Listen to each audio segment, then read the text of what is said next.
అని నేను ఎందుకంటున్నా, గోదావరిలో నీళ్లుండి ఎల్లంపల్లికి నీళ్లు దాసుకురాలని నీళ్లు ఎత్తిపోయలేని అసమర్థ ప్రభుత్వం కావాలని నీళ్లు ఎత్తకుండా ఇలా రైతులను సతాయిస్తున్న మూర్ఖపు ప్రభుత్వం ఉన్నది కాబట్టే ఇది కాలం తెచ్చిన కరువు కాదు, కాంగ్రెస్ తెచ్చిన కరువు అని చెప్పి నేను అంటా ఉన్నా. అర్థం చేసుకోమని చెప్పి నేను కోరుతా ఉన్నా. నీళ్లు లేవంటాడు మొదలు. కన్నెపల్లి దగ్గర నీళ్ళు ఎక్కడున్నాయి అంటే మేము అందరం పోయినాం. నేను, ప్రశాంత్ రెడ్డి గారు, జీవన్ రెడ్డి గారు, మా ఈశ్వరన్న, మొత్తం అందరం ఎమ్మెల్యేలు, కోవ లక్ష్మక్క అందరం కలిసి, మా జోగు రామన్న అందరం కలిసి పోయినాం. పోయి చూపెట్టినాం. నీళ్లు లేవా, ఇక్కడ కనబడతలేవా? రోజుకు 9 టీఎంసీల నీళ్లు కిందికి పోతా ఉన్నాయి. రోజుకు 3 ఎత్తిపోయొచ్చు పైకి. ఎందుకు ఎత్తుతలేవు? కింద మీ గురువు గారు చంద్రబాబు ఎత్తుతుండు కదా, నీకేం పుట్టింది రోగం అంటే లేదు, ఉలుకు లేదు. ఒక రోజేమో నీళ్లు లేవంటాడు, రెండో రోజేమో ఇంకో కథ పెట్టిండు. వాడెవడో చెప్పిండు ఎన్డీఎస్ఏ అని చెప్పిండు, వాడు చెప్పిండు నేను ఎత్తిపోయా అంటాడు. నేను అది కూడా అడిగిన. ఇప్పుడు ఎన్డీఎస్ఏ ఎక్కడన్నా చెప్పిందా కన్నెపల్లి కాడ నీళ్లు తీసుకోవద్దని చెప్పిందా? పైన అన్నారం మంచిగానే ఉంది, సుందిల్ల మంచిగానే ఉంది. నీ ప్రభుత్వం వచ్చినాకనే అక్కడ గ్రౌటింగ్ వర్క్ కూడా చేసిండ్రు. 2 బ్యారేజీలు మంచిగానే ఉన్నాయని ఇంజనీర్లు చెప్తున్నారు. ఏం రోగమయ్యా నీకు? కిందికి గలగలా గోదావరి ఏపీకి తరలిపోతున్నది, అక్కడ పట్టిసీమ లిఫ్ట్ నడుస్తూనే ఉన్నది. నీకేం రోగమయ్యా రేవంత్ రెడ్డి అంటే మళ్ళా ఇంకేదో పిచ్చి మాటలు మాట్లాడతాడు. మీరు చూస్తున్నారు ఏం మాట్లాడుతుండో. ఎట్లనయ్యా ముఖ్యమంత్రి గారు, మరి నీళ్ల సంగతి ఏంది? కరువు వచ్చింది కదా అంటే రక్తం రక్తం రక్తం జల్లుండ్రి, రక్తం జల్లుండ్రి, బీఆర్ఎస్ వాళ్ళది చల్లుతే పంటలు వండుతాయి అని మాట్లాడిండు. మా ప్రశాంత్ రెడ్డి అన్నకు తిక్క ఉట్టింది. నిజంగా రక్తం జల్లమంటావా నా కొడక అని చెప్పి, ఇగో తీసుకోరా పోయి రక్తం అని చెప్పి రక్తం కూడా ఇచ్చిండు. రక్తం ఇచ్చి ఇగో తీసుకో, మరి తీసుకొని మాకు పొలాలకు నీళ్ళు, రైతులకైతే నీళ్ళు అని చెప్పి మన నాయకులు బయలుదేరితే ఇక ముఖ్యమంత్రికి ఫ్రస్ట్రేషన్ పెరిగిపోయింది. ఆయనకు తెలిసినవి 2 ఓట్లు తిట్లు.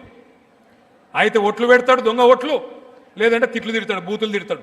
32 నెలల ఏం చేసినామని నేను అడుగుతా ఉన్నా. కేసీఆర్ గారు 10 ఏళ్ల పాటు బ్రహ్మాండంగా నీళ్ళు ఇచ్చిండు. నేను అడుగుతున్నా, ఏమైనా మాట్లాడితే ఒకటే చిల్లర మాట మాట్లాడతాడు. ఏమంటాడు? ఏ జాతి నీది, నీది ఏం జాతి? నేను చెప్తున్నా రేవంత్ రెడ్డి, ఏ జాతి కూడా నీకు చెప్పాల్సిన టైం వచ్చింది.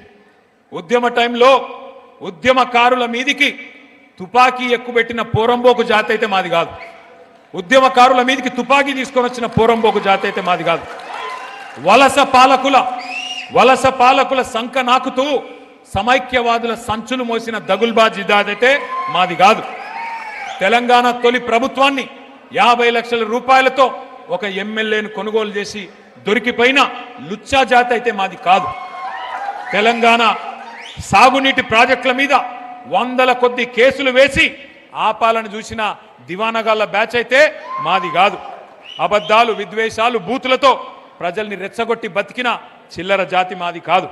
ప్రాజెక్టులను బాంబులతో పేల్చేసే అధమ జాతి మాది కాదు. నీళ్లున్నా, ఇచ్చే వ్యవస్థ ఉన్నా జనాలకు అందించలేని అసమర్థ జాతి కాదు మాది రేవంత్ రెడ్డి. ఉద్యోగాలు అడిగితే ఎండ్రిన్ దాగుమని, బాయిల దుంకుమని, నీళ్లు అడిగితే రక్తం జల్లుకొమ్మని రాక్షస జాతి మాటలు మాట్లాడే జాతి మాది కాదు. అన్ని బాగు చేసి అప్పజెప్పినా ప్రజారంజకంగా పరిపాలించకుండా వానికి వీనికి మూటలు మోసి జనాలను హింసించే రాక్షస నికృష్ట జాతి మాది కాదు. తెలంగాణలో ఉన్నాయి 2 జాతులు.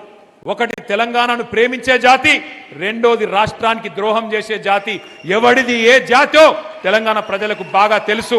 ఎవరు తెలంగాణ తెచ్చిండ్రో, ఎవరు తెలంగాణను ఇవాళ వంచిస్తున్నాడో, ఎవడు తెలంగాణకు అన్యాయం చేస్తున్నాడో అందరికీ తెలుసు. నేను ఒక్క మాట దయచేసి మీరు ఆలోచించాలని చెప్పి నేను కోరుతా ఉన్నా. ఈయనకు బుద్ధి వస్తలేదు రేవంత్ రెడ్డికి. ఇవాళ రైతులు చచ్చిపోయినా మంచిర్యాల జిల్లాలో సోయి లేదు. రైతులు రోడ్లెక్కి ధర్నా చేసినా పంటలు కొనుమని బుద్ధి లేదు. ఆయనకు తెలివి రాదు. అట్లాగే ఇవాళ చివరికి సూర్యాపేట జిల్లాలో గిరిజన రైతులు రక్తం జల్లిండ్రు పోయి. రేవంత్ రెడ్డి చెప్తుండు కదా, పంట పొలాల మీద రక్తం జల్లుమంటుండు కదా, మేము రక్తం జల్లుతామని రక్తం జల్లితే కూడా ఈ ముఖ్యమంత్రి మనసు కరుగుతలేదు. అట్లాంటి పరిస్థితి ఇవాళ రాష్ట్రంలో ఉన్నది. 4 సార్లు రైతు బంధే కొట్టిండి, ఇప్పటికి 4 సార్లు. ఒక్కసారి దయచేసి నేను మీకు గుర్తు చేయదలుచుకున్నా. ఆ రోజు ఏం చెప్పిండు? రాహుల్ గాంధీ అంటే ఆయన వచ్చిండు వరంగల్కు, వచ్చి ఏం డైలాగులు కొట్టిండు?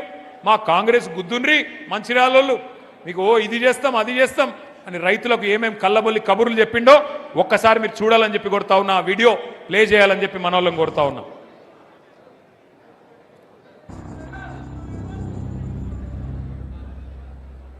जैसे ही कांग्रेस पार्टी की यहां सरकार बनेगी वैसे 2 लाख रुपए का कर्जा माफ होगा और आपको सही एमएसपी मिलनी शुरू हो जाएगी। 15,000 रुपए प्रति एकड़ डायरेक्ट बेनिफिट हम किसानों को देने जा रहे हैं। यह सिर्फ एक डिक्लेरेशन नहीं है, ये किसानों के लिए कांग्रेस पार्टी की गारंटी है। ये खोखले शब्द नहीं है। पैडी को हम 2,500 रुपए में खरीदेंगे। పండించిన వరి పంటకి కనీస మద్దతు ధర అదనంగా బోనస్ ప్రకటించి 2,500 రూపాయల వరకు క్వింటల్ కి వరి ధాన్య కొనుగోలు చేస్తా ఉంది. కాంగ్రెస్ పార్టీ అధికారంలోకి వచ్చిన తక్షణమే రైతులకు ఏకకాలంలో 2 లక్షల రుణమాఫీ చేస్తాం. రెండవ డిక్లరేషన్ ఇందిరమ్మ రైతు భరోసా పథకం తెచ్చి భూమి కలిగిన రైతులకు కౌలు రైతులకు ప్రతి ఎకరాకు ఏడాదికి 15,000 రూపాయల పెట్టుబడి సాయం అందిస్తాం. ఉపాధి హామీలో నమోదు చేసుకున్న భూమి లేని రైతు కూలీలకు ప్రతి ఏడాది 12,000 రూపాయల ఆర్థిక సహాయాన్ని అందిస్తాం. రైతులు పండించిన పంటలకు ఉదాహరణ వరి, పత్తి, మిర్చి, చెరుకు, పసుపు ఇలా అన్ని పంటలకు మెరుగైన గిట్టుబాటు ధర ఇచ్చి చివరి గింజ వరకు కాంగ్రెస్ పార్టీ కొనుగోలు చేస్తుంది. చెప్పినాయి రైతు డిక్లరేషన్ కాదు రైతు డిక్లరేషన్ ఒకటి కాదు 2 కాదు 34 హామీలు ఇచ్చిండ్రు. నేను అడుగుతా మీరు చెప్పాలి దయచేసి. నేను అడుగుతా మీరు చెప్పండి. రైతు బంధు 15,000 పెంచుతామన్నారు, ఇచ్చిండ్రా? ఇచ్చిరా లేదా? కొద్దిగా గట్టిగా చెప్పాలి. ఇచ్చిండ్రా లేదా? 2 లక్షల రుణం మాఫీ చేస్తా అన్నాడు, చేసిండా? కౌలు రైతులకు రైతు బంధు ఇస్తా అన్నాడు, ఇచ్చిండా? రైతు కూలీలకు రైతు భరోసా ఇస్తాడు, ఆత్మీయ భరోసా ఇచ్చిండా? పత్తి, వరి, మిర్చి అన్నిటికీ బోనస్ ఇస్తా అన్నాడు, ఇచ్చిండా? చివరి గింజ దాకా కొంటా అన్నాడు, ఇచ్చిండా? కొంటుండా? 24 గంటల కరెంట్ ఇస్తుండా? మరి మంచిర్యాలలో మనకు తెలిసి వచ్చిందా మార్పు అంటే ఎట్లుంటుందో? గిట్లుంటది. మరి ఎట్లుంటది అంటే ఒక్కసారి ఆలోచన చేయండి. ఈ మధ్యలోనే ముఖ్యమంత్రి మన ఒక రైతులకే కాదు అన్ని వర్గాలకు హామీ ఇచ్చిండు. నేను పిల్లలకు 2 లక్షల ఉద్యోగాలు ఇస్తాను మొదటి సంవత్సరం అని రాహుల్ గాంధీ డైలాగులు కొడితే, నిన్నగాక మొన్న యువ సంగ్రామ సదస్సు అని హైదరాబాద్లో వాళ్ళు ఎక్కడనైతే మీటింగ్ పెట్టిరో మేము అక్కడనే పెట్టినాం. వరంగల్లో వాళ్ళు ఎక్కడైతే మీటింగ్ పెట్టినరో అక్కడనే పెట్టి రైతులను అడిగినాం.